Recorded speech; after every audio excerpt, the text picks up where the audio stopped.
C'est pas grave, j'espère que vous avez bien profité de la pause. Donc, le challenge de recherche de la FFRE se poursuit. On enchaîne avec la troisième catégorie qui portera sur la chirurgie globalement. Alors, comme vous le savez, en cas de résistance aux médicaments, bien la chirurgie peut être envisagée, à condition évidemment que la zone responsable des crises soit unique, localisée dans une partie du cerveau accessible. C'est pas pour autant la solution miracle. Et comme nous allons le voir avec les trois candidats en liste, je devrais dire trois candidates encore une fois, il faut localiser le foyer épileptogène avec précision. Par ailleurs, eh bien, l'opération peut entraîner parfois des troubles cognitifs ou encore des acouphènes. Donc, des travaux de recherche sont menés dans ce domaine. Alors, première nominée dans cette catégorie, le professeur Agnès Trébuchon, que j'invite à monter sur scène, de l'Institut Neurosciences des systèmes à l'Université d'Aix-Marseille et des hôpitaux universitaires de Marseille. Son projet porte sur la réhabilitation orthophonique intensive préopératoire de l'épilepsie temporale pharmacorésistante. Il a remporté l'appel à projet de l'AFFRE en 2020. Ses travaux ont bénéficié d'un cofinancement FFRE et Fondation Luxembourg à hauteur de 18 884 euros. Alors, professeur Trébuchon, entraîner son cerveau avant une chirurgie, est-ce que c'est utile? On va le faire tout de suite, c'est à vous. Merci, et merci pour cette invitation. Alors effectivement, est-ce que c'est utile? Avant de vous donner la réponse, je vais commencer par un exemple qu'on voit assez régulièrement en consultation, le cas de Pierre. Pierre a une épilepsie pharmacorésistante du lobe temporal gauche. Donc, il garde des crises malgré ses traitements. Et en dehors des crises, il a, parce que son épilepsie concerne les zones du langage, aussi ce qu'on appelle un manque d'humour. Il a du mal à trouver les mots, il a du mal à mémoriser les mots. Qu'est-ce que je peux lui proposer? Je peux lui proposer une rééducation orthophonique. OK, sauf que ces dernières années, à chaque fois que je prescris de l'orthophonie, en général, le patient revient en disant, l'orthophonie, elle ne sait pas trop quoi faire, elle est là, elle ne sait pas trop, donc bon, il revient, il me dit, de toute façon, ça ne me sert à rien. Je peux lui proposer aussi de l'opérer. Effectivement, j'ai fait tout le bilan préchirurgical. Il a une épilepsie temporale, gauche, avec une sclérose de l'hippocampe. Donc, je pourrais lui proposer une lobectomie temporale antérieure, c'est-à-dire enlever la partie antérieure du lobe temporal. Oui, mais il a 40% de risque d'aggraver ses troubles du langage. Donc, qu'est-ce que je fais?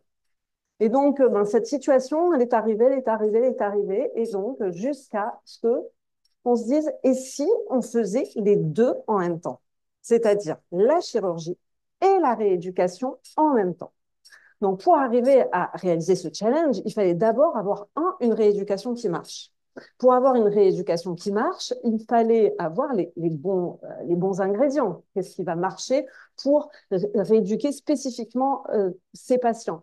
Donc, au préalable, c'est comprendre le déficit de ces patients. Ça, c'est les travaux que j'avais fait au préalable. Et ça a été la conjonction de différentes compétences. La compétence d'un psycholinguiste, Xavier Alario, qui connaît très bien comment s'organisent les mots, la phonologie, le lexique, c'est la spécificité. Une orthophoniste, Véronique Sabadell, qui a fait son travail de thèse sur ce sujet. Et une ingénieure qui a réussi à développer une interface informatique avec cette rééducation, c'est-à-dire que cette rééducation, elle peut être faite par les patients tous les jours, de manière intensive, et on sait que c'est comme ça que ça marche. Donc, premier challenge réussi, on a fait la rééducation, on sait qu'elle marche. Et comment on sait qu'elle marche? Parce qu'on a utilisé ce qu'on appelle une méthodologie à cas unique multiple, c'est-à-dire le patient et son propre traitement. On lui fait dénommer des mots un jour, on lui fait dénommer des mots 15 jours plus tard, et puis 15 jours plus tard, et 15 jours plus tard. Et puis, une fois qu'on a eu suffisamment de mesures et qu'on sait qu'il est à peu près stable, on fait la rééducation. Et on regarde si cette rééducation améliore ses performances. Ça, on l'a montré et on sait qu'elle fonctionne. Maintenant, reparlons de la chirurgie. Dans ce travail, nous avons fait avec les collègues bordelais, nous avons inclus 6 patients. Vous allez me dire, c'est pas beaucoup, mais grâce à ces 6 patients, nous avons pu montrer que ceux qui avaient fait de manière effective la rééducation avant la chirurgie avaient des performances qui se maintenaient après. Donc, une efficacité, c'était le cas pour 4 patients sur 6. Les 2 patients qui ont régressé, on s'est rendu compte a posteriori, il y a quelques mois, qu'ils qui ne s'étaient pas connectés suffisamment sur l'interface. Alors, c'est sûr, c'est un petit effectif, mais ce sont des résultats très prometteurs. Nous venons d'avoir les résultats, mais en attendant d'avoir ces résultats, nous avons, grâce à ce projet, eu le financement d'un projet plus large pour lequel l'ensemble des centres français faisant de la chirurgie d'épilepsie ont participé, presque tous les centres, et pour lequel nous proposons aux patients d'avoir ou pas la chirurgie avant. Par contre, ils ont tous la chirurgie à J7 s'ils en ont besoin. Donc ça a été une grande avancée parce que au-delà de ce qu'on peut proposer du fait d'avoir un espoir, c'est-à-dire pour ces patients pour qui c'est vrai qu'on était assez réticents à proposer un geste chirurgical, maintenant on peut y aller. J'ai parlé du lobe temporal, mais demain ça pourra s'appliquer au lobe frontal ou à d'autres structures pour lesquelles on a aussi un risque cognitif. Et surtout, ça a permis aussi, comme je l'ai dit tout à l'heure, de mettre les orthophonistes aussi au cœur du parcours préchirurgical, chose elles n'étaient pas très impliquées. Et là, on voit dans toutes les mises en place, dans tous les centres, comment le réseau se fait entre neuropsychologues, neurologues, orthophonistes. Et ça, c'est une vraie avancée. Et j'en ai terminé. Je vous remercie pour votre attention.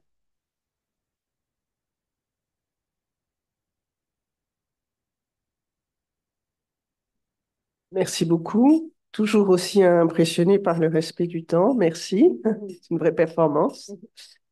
Vous avez des questions? Questions de la part du jury? Oui, merci beaucoup. Donc, de façon pratique, est-ce que dans cette phase maintenant que vous avez de mise en place à travers le territoire français, est-ce que c'est acté? Est-ce que si vous pouviez simplement expliquer plus si c'est devenu maintenant c'est devenu une pratique acceptée et Donc, suivie? je vous remercie pour cette question. La recherche, vous savez, donc c'est un long chemin.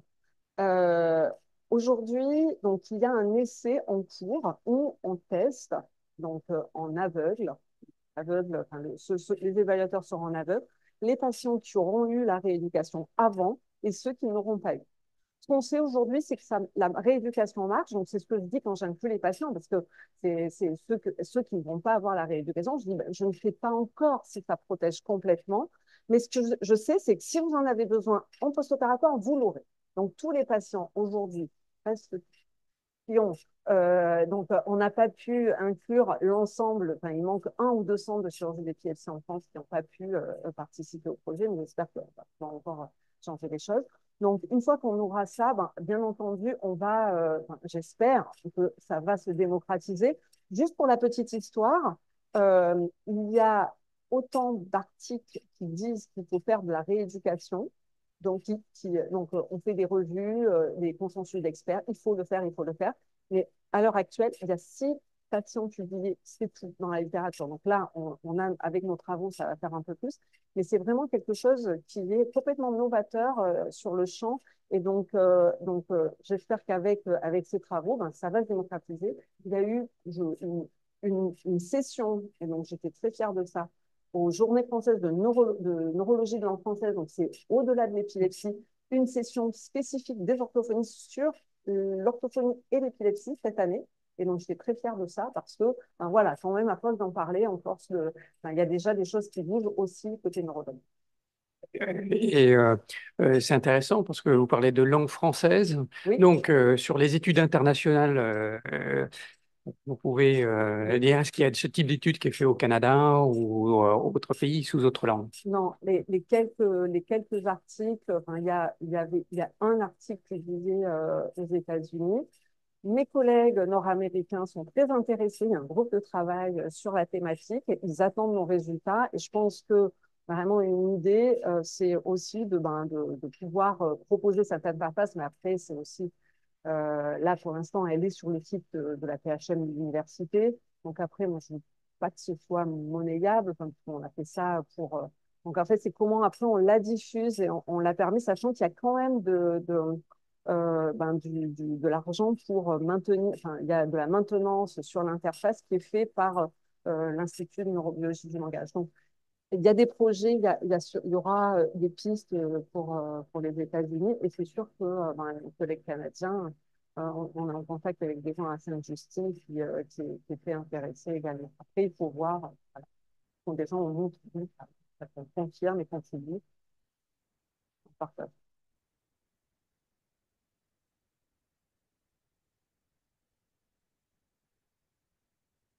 Alors, je vais peut-être vous faire répéter, mais Si la chirurgie sans rééducation, ça donnait quoi? Alors, la chirurgie sans rééducation, les deux patients qui ont eu une faire ont eu la régression, on connaît très bien. On dit 40%, c'est 40% qui ont été faits 6 mois. Donc, on est précocement, c'est plus que ça. Donc, ont eu une diminution. Ils ont eu la rééducation tout de suite proposée derrière. Malheureusement, un n'était pas libre de crise, et donc ça a aussi impact le résultat. Parce qu'on sait que si le patient garde des crises, et ça on le voit avec la rééducation, on connaît que chaque fois qu'on fait de la rééducation, il y a une crise qui arrive, c'est comme si le système, la plasticité qui avait été instaurée se perdait. Donc, ça, c'est un élément, un facteur confondant qu'on aura dans ce grand essai. Mais c'est pour ça aussi que ça, en tout cas, moi, c'était vraiment ce qui m'a motivée pour dire, mais il faut opérer, il faut y aller, parce que je sais que si, ok, il y a un déficit, mais si on a la solution au déficit juste derrière, ça sera acceptable. Et c'est le cas. Donc, et c'est pour ça, et je pense que ce que je dis pour le temporal, voilà, j'espère que ça sera appliqué après aux autres régions, à ces patients parfois qui contre-indiquent, pour lesquels on sait que ben, c'est des solutions alternatives, il y en a qui se développent, et, ça reste encore, c'est pas le même résultat qu'une réjection. Alors, les 5 minutes sont passées. J'avais plein d'autres questions, mais je vais m'arrêter là. Merci. Merci. Merci. Merci pour cet échange au jury et au professeur Trébuchon. Alors, candidate suivante, c'est au tour de Séverine Sanson, professeur que j'invite à monter sur scène. Hop, voilà. Séverine Sanson, professeur des universités en neuropsychologie et membre senior honoraire de l'Institut universitaire de France. Donc, je l'invite à venir au tableau, si je puis dire. Thème de sa recherche, elle est en train d'être appareillée, on va la voir arriver. Le traitement chirurgical de l'épilepsie du lobe temporal et les acouphènes, j'en parlais tout à l'heure, une nouvelle comorbidité ayant des implications cliniques.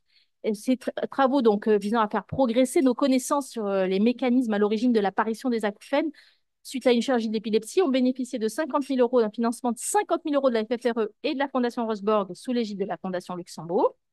Voilà. Et maintenant, c'est à vous. On y est presque. On puisse l'entendre. L'appareillage, ça ne se fait pas comme ça. Hein. Il faut pas en croire. Hein. Je pense que vous m'entendez.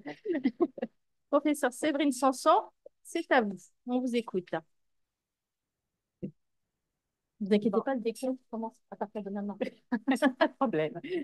Tout d'abord, merci beaucoup d'avoir organisé cet événement grand public. Je pense que c'est un plaisir de présenter un petit peu l'avancée de nos résultats sur cette question tout à fait surprenante. Je pense que chacun d'entre vous a déjà entendu dans ses oreilles un petit sifflement ou un bourdonnement. Hein, c'est comme disent certains patients, « Ah, vous parlez de la sirène que j'ai toujours dans les oreilles. » Donc, en fait, c'est quelque chose d'assez commun. Et on a ce bourdonnement qui arrive et qui est finalement une sorte de son fantôme, puisqu'il apparaît en l'absence de toute stimulation extérieure. Donc, on l'apparente, c'est l'équivalent auditif du membre fantôme. Hein, on a une stimulation sur des fréquences qui sont perdues dans le système auditif et qui ne sont plus perçues, et donc elles sont remplacées par des sons acouphoniques.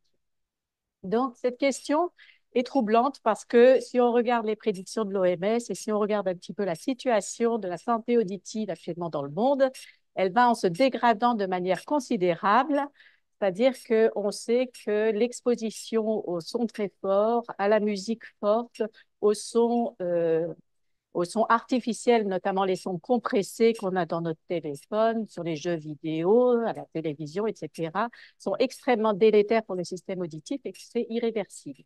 Pire encore, c'est que cet effet a un impact sur l'organisation cérébrale, ou en tout cas s'accompagne d'une organisation cérébrale différente. Alors, tout ce projet a démarré à la suite d'un projet que j'ai réalisé à la Salpêtrière, à l'hôpital de la Pitié-Salpêtrière, il y a quelques années, où on avait interrogé environ 700 participants pour leur demander, pour évaluer la fréquence des acouphènes chez les patients opérés. Donc, en fait, les patients qui étaient opérés du lobe temporal pour soigner une épilepsie pharmacorésistante, on a découvert qu'ils avaient un risque accru d'acouphènes au point qu'un patient sur 4 quasiment en présentait actuellement. Donc, ça nous a alarmés sur l'idée qu'il fallait peut-être qu'on commence à comprendre un petit peu mieux ces mécanismes, voir si ça a un impact effectivement, parce qu'on sait que l'acouphène chez monsieur et madame tout le monde, ça peut devenir extrêmement difficile à supporter, entraîner un stress important, une irritabilité, des troubles du sommeil, des troubles psychiatriques nombreux dont on a entendu parler précédemment, et tout ça entraînant une dégradation considérable de la qualité de vie et de la vie quotidienne. Et ça a des retombées sur les capacités aussi de concentration. Donc, le projet qu'on a proposé était d'essayer de comprendre tout ça chez les patients opérés, de revenir là-dessus et de proposer une approche tout à fait nouvelle pour caractériser et décrire les troubles de l'audition et leur lien avec toutes les capacités cognitives que l'on peut évaluer, qu'on évalue dans un bilan neuropsychologique, bien évidemment la mémoire, l'attention, les fonctions exécutives, etc., mais également les capacités psychologiques et socio-émotionnelles, c'est-à-dire toutes les retombées sur le côté psychiatrique et le côté thymique. On a mis également tous ces résultats en lien avec les données de l'imagerie cérébrale et notamment les participants ont passé tous une IRM fonctionnelle, enfin une partie d'entre eux ont passé une IRM fonctionnelle pour analyser la connectivité au niveau du cerveau et voir s'il y avait des particularités. Donc, le financement qu'on a obtenu nous a permis de contribuer donc à l'important recueil de données que l'on fait chez les patients épileptiques. On a aussi une partie chez les personnes non épileptiques qui sont acouphéniques, mais là, on a 100 participants qui ont participé à cette étude, 50 avec acouphènes, 50 sans acouphènes, tous opérés du lobe temporal médian pour une chirurgie de l'épilepsie, à qui on a proposé cette approche multimodale et c'est tout à fait unique parce que personne n'a examiné les troubles comportementaux tels qu'on le fait, avec également les capacités auditives des participants et l'imagerie cérébrale. Donc, cette cohorte nous donne une importante base de données qui nous permet maintenant d'analyser précisément les liens entre ces mécanismes. Ce qu'on a déjà démontré à l'heure actuelle et ce qui semble se confirmer dans nos premières analyses, c'est que les patients qui ont un acouphène ont plus de difficultés au niveau des capacités attentionnelles et de régulation des émotions. Donc, ce n'est pas surprenant puisqu'effectivement, on sait que l'acouphène va toucher spécifiquement des régions du lobe temporal médian qui sont importantes dans la mémoire et les émotions. Donc, il y a une espèce d'interaction là intéressante. D'autre part, quand on a fait notre bilan auditif qui est extrêmement complet pour ces patients, parce qu'on a fait plus que ce qu'on fait chez un audioprothésiste quand on va pour un examen, on a démontré qu'il y avait également un trouble entre la perte auditive et les troubles de la mémoire. Donc, les patients qui ont une petite perte auditive vont avoir plus de difficultés de mémoire. Donc, tous ces résultats sont importants pour nous parce qu'il s'agit maintenant de préserver et d'essayer d'anticiper des prises en charge adaptées pour ces patients. Et il est important de prendre en compte un certain nombre de facteurs, pas uniquement les aspects neurologiques, mais également les aspects comportementaux, psychologiques et auditifs pour considérer le patient épileptique dans sa globalité et avoir des approches plus appropriées. Alors, il ne faut pas non plus s'alarmer dans le sens où ça ne remet pas en cause la prise en charge chirurgicale, mais c'est important de mesurer l'impact que peut avoir cette prise en charge chirurgicale sur ce type de comorbidité. Donc, je vous remercie de votre attention. Merci. Dans le temps, votre question. Merci encore. Une question sur la relation cause et effet sur les acouphènes. Est-ce que les acouphènes finalement pourraient être un signe d'un problème dans le cerveau? Ou est-ce que les acouphènes eux-mêmes brouillent le signal pour écouter et ont par conséquent un effet également sur l'attention et sur la possibilité de mémorisation? Donc c'est un peu le cause et effet. Comment vous l'envisagez? Comment vous l'envisagez? Et est-ce que vous avez une suite à votre étude qui pourrait approfondir? Oui, ben on a une suite très importante parce qu'on est sur une étude avec une très grande base de données où il y a plusieurs dizaines de milliers de sujets dedans, où il y a un suivi longitudinal. Donc, on voit des personnes avant et après l'apparition de l'acouphène. Donc, on arrive à savoir si effectivement c'est l'acouphène qui a généré ces troubles de capacité d'alerte, cette difficulté à percevoir ce qu'on appelle l'alerte attentionnelle. Et donc, on va pouvoir avoir ce type d'informations. Ce qu'il faut savoir aussi, c'est qu'il y a il y a beaucoup d'hypothèses actuellement. Hein. Les neurosciences de l'audition ont beaucoup progressé sur la connaissance des mécanismes neurobiologiques associés à l'acouphène. Et donc, il semblerait il y ait aussi probablement quelque chose lié au fait que quand on enlève pour une raison chirurgicale l'amygdale ou des cortex adjacents, on va inhiber on va interrompre une structure qui permet d'inhiber les sons acouphéniques qui arrivent au cerveau. Donc, les sons acouphéniques sont des sons qui vont parcourir les voies thalamocorticales, mais il y a un moment donné où il y a une annulation du bruit, une espèce de noise cancelling qui se fait. Et on suppose que chez ces patients, peut-être ce noise cancelling permettrait la conscience du son acouphénique. Donc, c'est une des hypothèses qu'on teste. Et donc, maintenant, on essaie d'évaluer les patients avant et après la chirurgie aussi. Mais tout ça, ça prend beaucoup de temps parce que même s'il y en a plus que dans la population en général, ça reste qu'on est sur des épilepsies pharmacorésistantes, c'est-à-dire pas les plus fréquentes. Et en plus de ça, on a la fréquence de l'acouphène. Bon, c'est sûr, on a 25% des patients qui en développent, mais ça reste un nombre encore. Pour répondre à ces questions, il nous faut encore un petit peu de temps. Mais on est sur un projet qui a plus grande envergure, donc on a bon espoir. Voilà.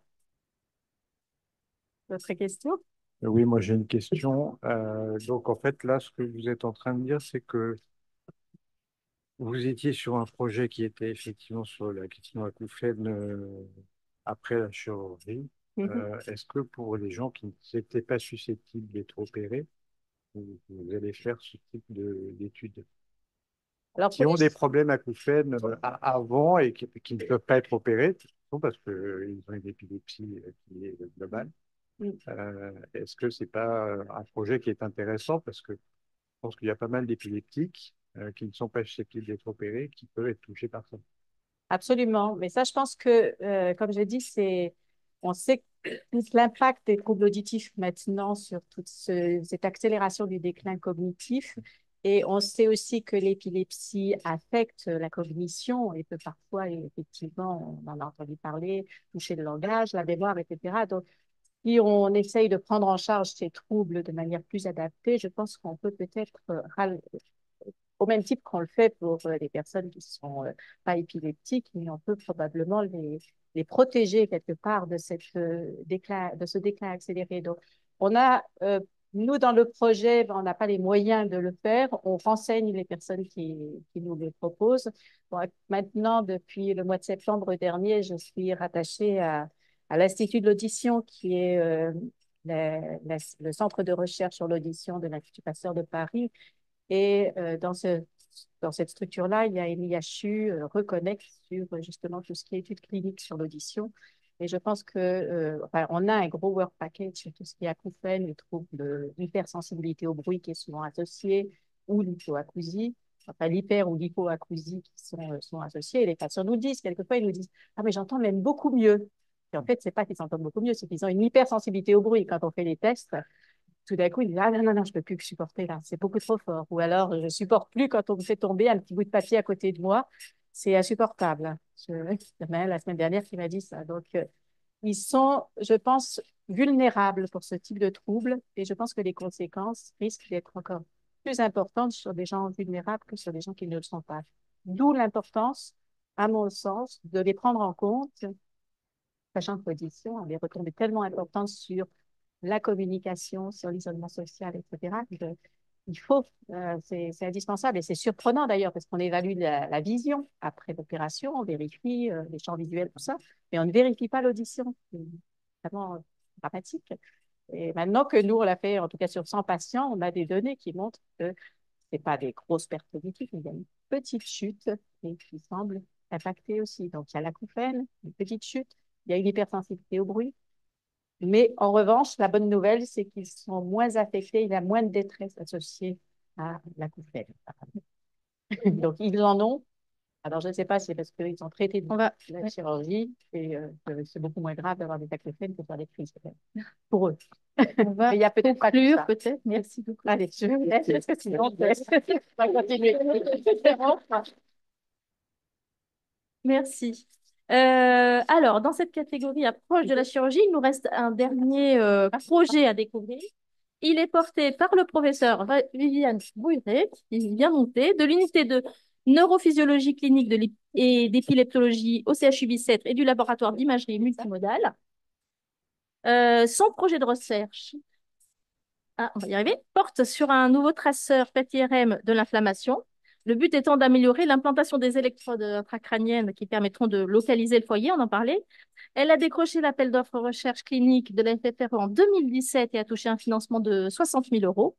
L'étude devait durer 3 ans. Donc, professeur Bouillouret, ce nouveau traceur a-t-il été à la hauteur de vos espérances? Vous allez nous dire. Eh bien, on vous écoute.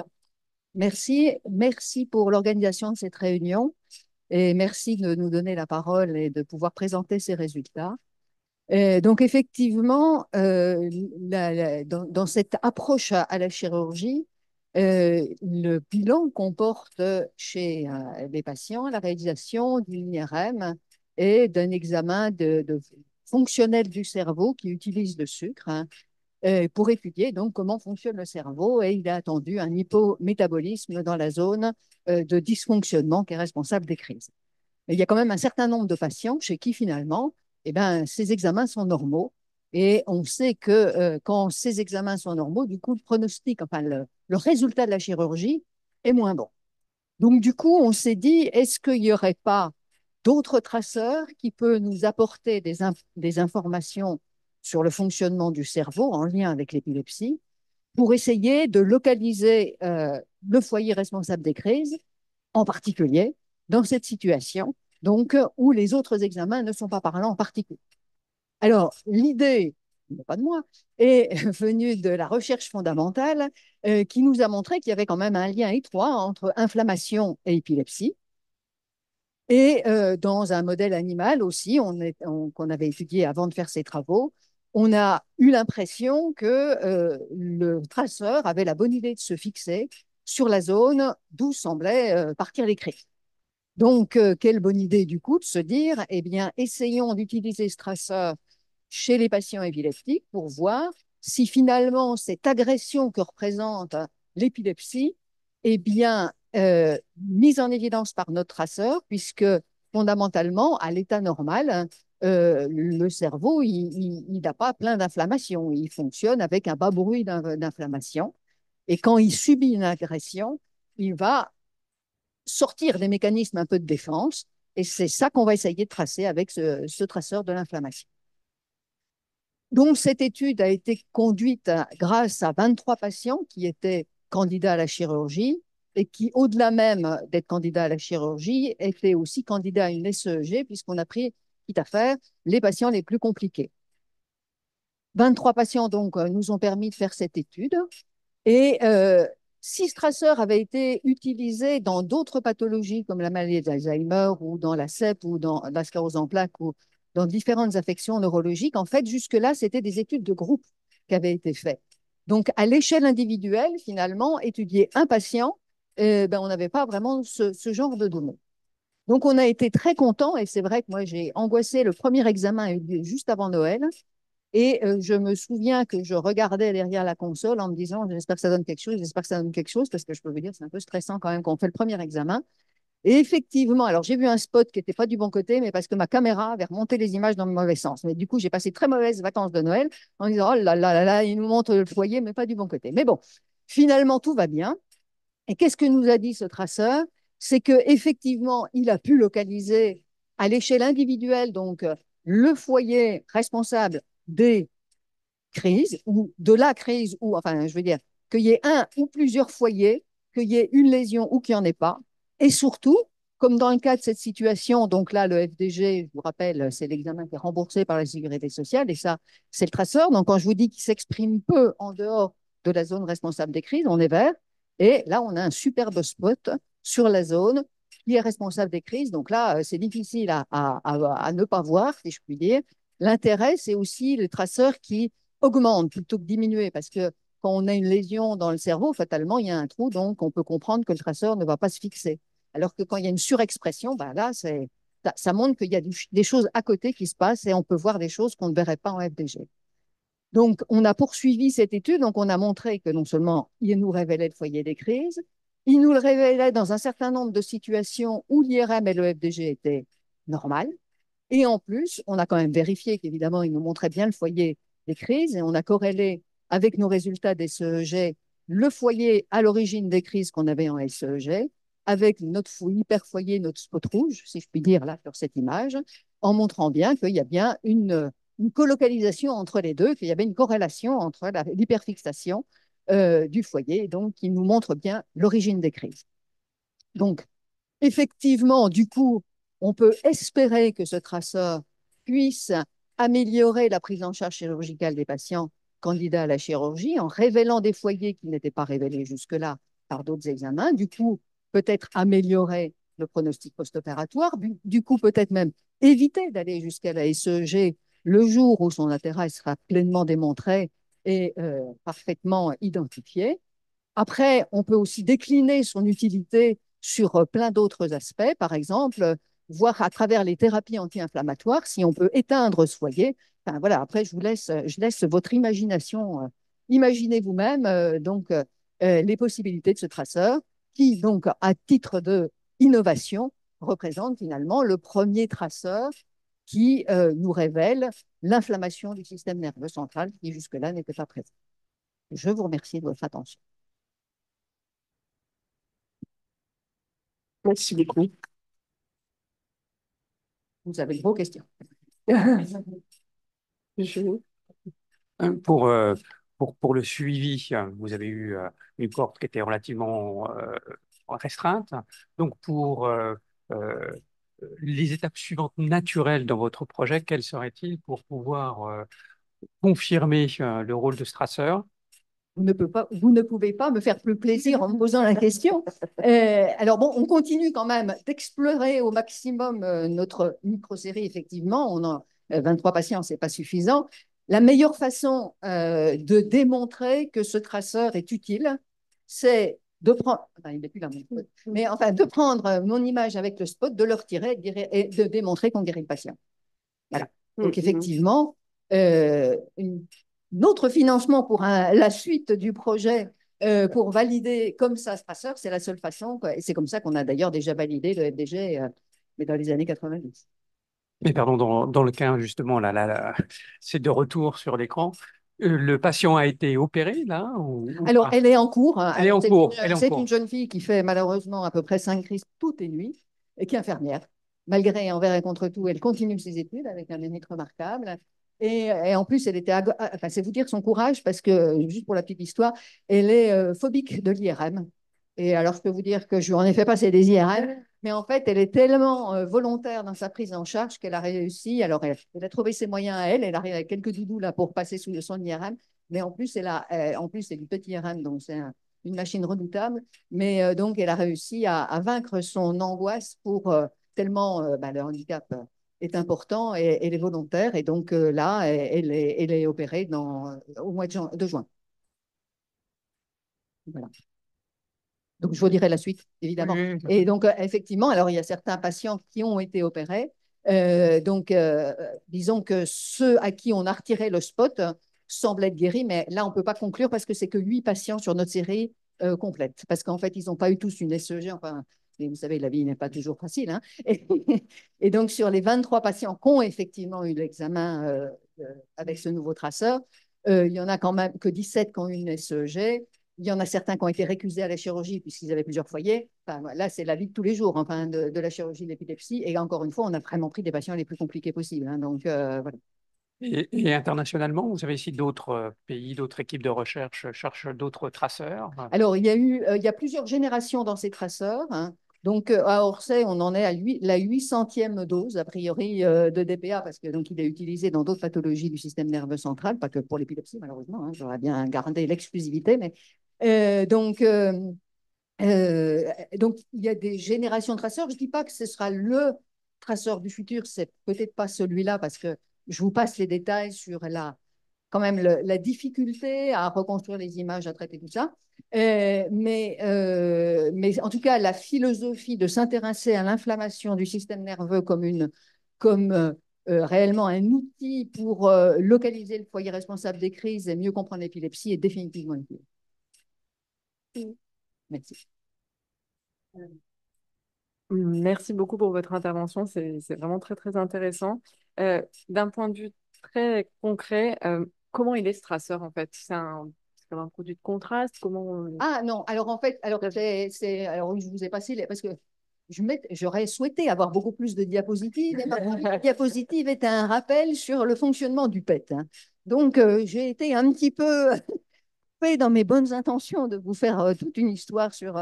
Donc, en fait, c'est un traceur en imagerie qui est donc radioactif, hein, donc qu'on injecte à dose traceuse, donc qui n'a aucun effet pharmacologique, hein, et qui est donc c'est sa fluorescence, non pas sa fluorescence, enfin oui, c'est son côté radioactif qui est détecté par la caméra. Donc, c'est ça la philosophie.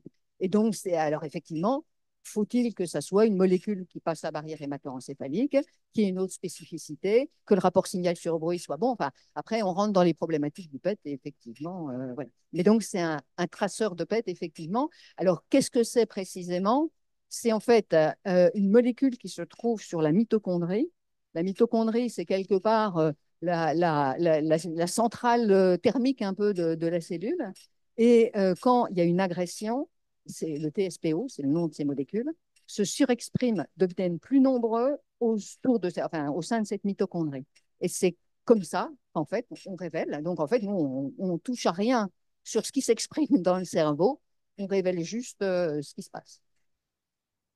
C'est beaucoup. Passer les 5 minutes, donc je ne poserai pas de questions, mais j'en avais plein aussi. Ce sera pour plus tard. Voilà. Merci. Merci, oui, mais d'ailleurs, d'autres questions, j'espère, mais dans la salle cette fois-ci ou à distance, je ne sais pas. Mais dans la salle, est-ce qu'il y a des questions? En dehors du jury, sinon, Sinon, faut pas se priver, oui, hein, alors Manuel. du coup, j'y vais. Est-ce que vous avez publié là-dessus? Alors, on a eu la joie d'être accepté dans Neurology parce qu'en fait, du coup, le premier travail a consisté à comparer, enfin, à montrer l'apport de ce nouveau traceur par rapport à celui qu'on connaît, donc le FDG. L'article sur la corrélation entre le foyer en SEG et la localisation du DPA vient d'être soumis. On a une petite préférence pour Neurology, donc on a recommencé encore une fois à Neurology, mais il n'est pas encore accepté. Et là, on est en train de travailler sur l'IRM fonctionnel de repos corrélé avec le foyer du DPA. Donc, c'est vrai qu'on traite, les patients ont eu un examen de PET-IRM, donc on a à la fois des données d'IRM et à la fois des données de PET. Du coup, on croise tout ça au maximum. Et il y a encore, elle est plus là. Donc, Louise, pour dire son nom, a été publiée sous la forme d'un cas clinique dès qu'on a eu cette belle observation. On s'est dit, et donc ça a été publié dans Acta Neurologica Belgique. Ouais. Oui, parce que, en fait, si on regarde les prochaines étapes, hein, c'est un peu l'objet aussi de cet exercice et de voir comment ça va profiter aux patients, quelles vont être les prochaines étapes, même si on est sur un stade précoce, c'est que vous allez échanger pas mal avec la communauté médicale sur ces recherches, vous allez élargir la cohorte, vous avez plutôt intérêt à ce que la cohorte soit plus importante. C'est ça vos prochaines étapes? Absolument. Là, vraiment, je pense que si on veut vraiment avancer, c'est d'inclure beaucoup plus de patients et d'avoir leur évolution post-opératoire et de corréler ça avec la résection du foyer d'hyperfixation du DPA. Ça, c'est absolument la porte ouverte pour la peine vraiment valider le tracé. Merci beaucoup. Est-ce qu'il y a des questions? Oui, bien sûr. Allez-y. On vous écoute. Il faut appuyer sur le... Voilà, exactement. Pas vraiment. C'est bon, Oui, ça va voilà. être comme ça. Oui, l'imagerie PET, évidemment, c'est quelque chose de très utilisé, hein, qui est assez lourd, hein, parce que vous savez que la durée de vie de la molécule est très courte, hein, à cause Alors, de c'est l'isotope fluor en question. 18, donc Oui, du coup, on n'a pas du C11. Donc, déjà, on est pas Non, mais obligé de le C18, confirmer, nettement mieux, bien sûr. Non, ce que je voulais juste dire, c'est que maintenant, c'est quelque chose de très utilisé dans le développement des médicaments. Et pour toute nouvelle molécule ça fait partie des développements, c'est-à-dire qu'on développe la forme qui permet de l'imagerie PET pour identifier les sites, etc. Donc, avez-vous pensé à utiliser éventuellement d'autres molécules qui vous serviraient à faire du PET et qui auraient une autre cible que celle que vous avez mentionnée? Alors, Ça ferait un recoupement et une confirmation. alors, pas directement, mais on reste dans la gamme, dans la mesure où là, on sait. Alors, cette étude s'appelle ELITEP, et nous venons de terminer avec les Viennois une étude qui s'appelle EpiFlu. Alors, vous voyez, on les décline un petit peu tous sur le même mode, qui cette fois-ci s'intéresse à un autre traceur, le méthoclopramide, qui est en fait un médicament contre les vomissements, mais qui a la bonne idée de passer la barrière hémato-encéphalique.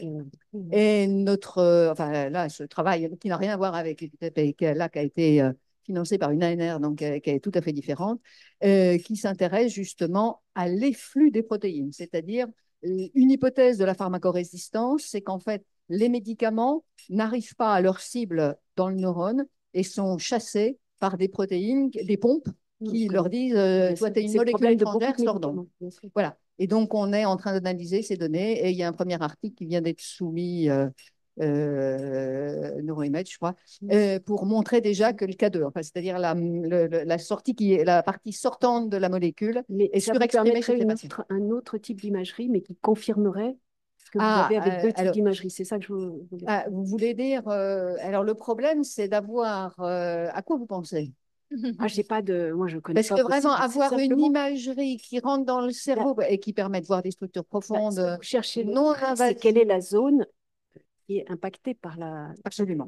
Donc, elle est. Le PET nous semble quand même un très bon candidat. Non, mais le PET, très bien. Non, c'est juste que vous avez utilisé une molécule que vous appelez je ne sais plus laquelle. Le TSPO. Voilà. Et vous pourriez utiliser une autre molécule qui se fixe autrement et qui vous confirmerait. Oui, tout à fait. Absolument. Alors, le problème, c'est qu'avant de développer un traceur PET, je connais parfaitement, ça fait partie du développement de tous vos médicaments. Quand vous voyez un médicament sortir sur le marché et qu'il a une cible particulière, vous pouvez être sûr que ça a été fait en interne dans la société pharmaceutique. Mais effectivement, non, je suis absolument d'accord. Et c'est pour ça que je vous dis, peut-être que ce n'est pas le bon traceur, mais je suis absolument d'accord avec ça qu'il faudrait diversifier. C'est les chimistes qui pourront vous dire. Absolument. Merci pour le Rachel. Merci pour la réponse. Est-ce qu'il y a d'autres questions dans la salle ou à distance? Je ne crois pas à distance, mais bien sûr, Emmanuel. Voilà. Non. Là. Ici, là, regarde, Emmanuel. On parle de publication, etc.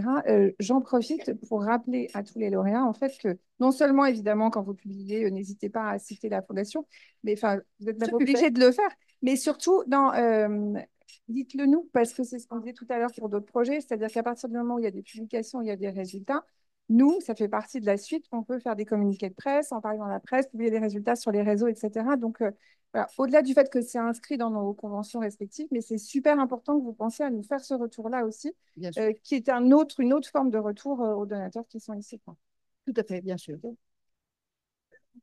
Non, mais je ne l'ai pas pris que pour moi. Merci beaucoup. Donc, pas de questions. C'est bon, on passe au vote pour cette catégorie. Donc, je ne vous rappelle pas la marche à suivre. C'est ça, je vous rappelle, c'est les catégories, le plus innovant, ce qui apporte le plus aux patients. Voilà, donc allez-y. Le petit clic sur le QR code ou le lien. Je vous rappelle, donc on avait 3 candidates. La première sur la rééducation orthophonique. Ensuite, on avait les liens entre chirurgie et les acouphènes. Et puis, la dernière, j'espère que vous n'avez pas oublié, on vient de l'entendre, voilà. Donc, faites votre choix. Normalement, ça devrait être bon. Vous me donnez le feu vert, on peut y aller, je pense. Tout le monde a voté. Allez, à voter. Je ferme l'urne.